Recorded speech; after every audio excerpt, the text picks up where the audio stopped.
Thank you, Presiding Officer.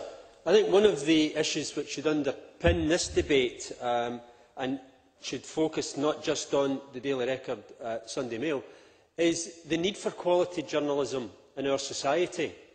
I think events over a number of years, over a number of generations, have shown that journalists who ferret out the truth, who ferret out information, play a significant role for the public in holding those in power to account.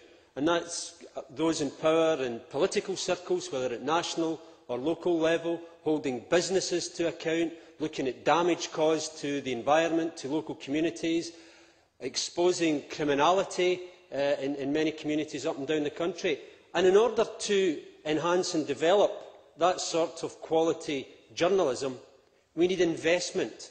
Our society needs that type of investment, needs that type of service. And what profoundly worries me about what is happening at the Daily Record Sunday Mail is that it is a harbinger for what might well happen throughout the rest of the industry, the rest of the country, and which will leave us so much poorer for the future.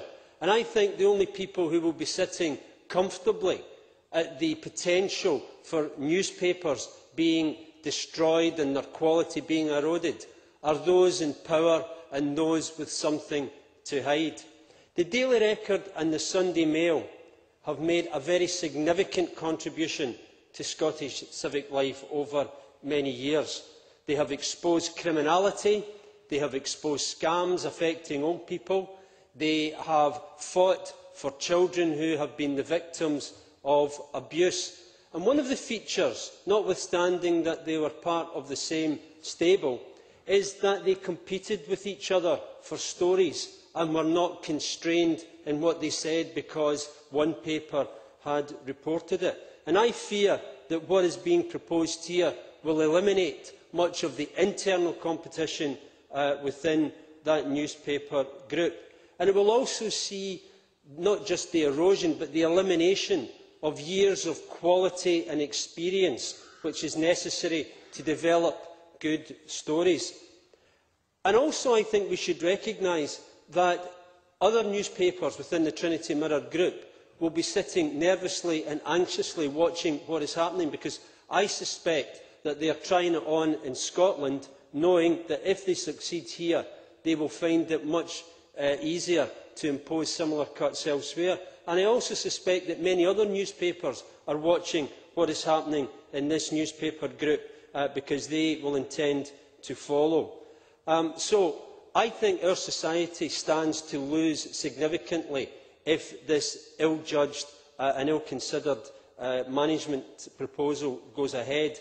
And one of the things that has struck me is the willingness of the trade unions and the workforce to cooperate. They are not looking for confrontation. They are willing to engage with the management. And here we have, as David Whitten has said, an extremely profitable company led by a very well-paid chief executive refusing to talk to the people who actually deliver the profits for that organisation. So they do need to think again. And just in my final seconds, Presiding Officer, I would urge the government, ministers and indeed local councils such as my own in Renfrewshire to reconsider their willingness to move away from placing public notices in newspapers.